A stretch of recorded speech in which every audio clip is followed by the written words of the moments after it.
In 1991, a neuroscientist at UC Irvine was studying brain scans of convicted murderers on death row. He was expecting abnormalities. What he found was something far more disturbing. Their brains weren't broken. They weren't diseased. In many cases, they were functioning exactly as evolution designed them to. The question wasn't what went wrong with these people. The question was, what if nothing went wrong at all? Most people think psychopathy means violent. It doesn't. Psychopathy is a personality structure, a specific pattern of traits: shallow affect, lack of empathy, fearlessness, impulsivity, and a remarkable capacity for manipulation. Estimates suggest roughly 1% of the general population meets the clinical criteria. That's 80 million people worldwide. Most of them will never commit a violent crime. Some of them run companies. Some of them are surgeons. Some of them are in your life right now. The question neuroscience asks isn't, are psychopaths evil? The question is, what is happening inside the brain that makes empathy simply absent? James Fallon is a neuroscientist who spent decades studying the brains of serial killers. In 2005, while conducting a blind study, he found a brain scan that matched every psychopathic marker he had ever seen. Near zero activity in the orbital cortex, the region responsible for empathy and impulse control.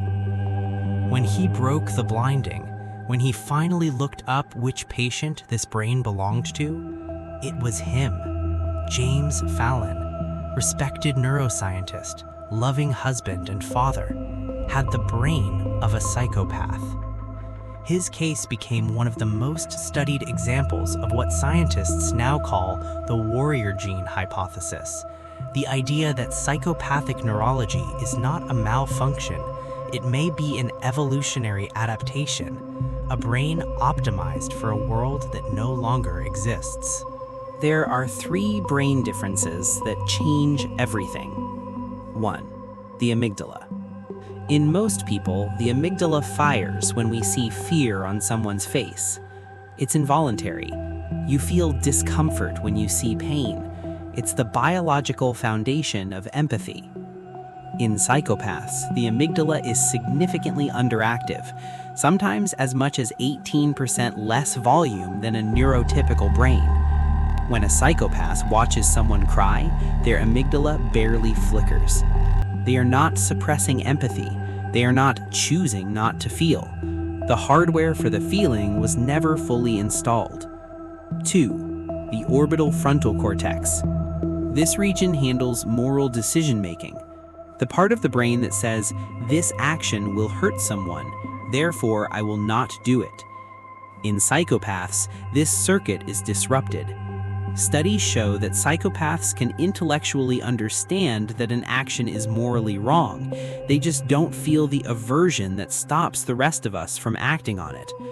They know the words, but not the music. 3. The default mode network. This is the brain network that activates when we think about other people, imagining their feelings, their perspective, their inner world. In psychopaths, this network shows dramatically reduced connectivity. They can do it, but they have to actively work at it. Empathy for a psychopath is like solving a math problem. For the rest of us, it's breathing.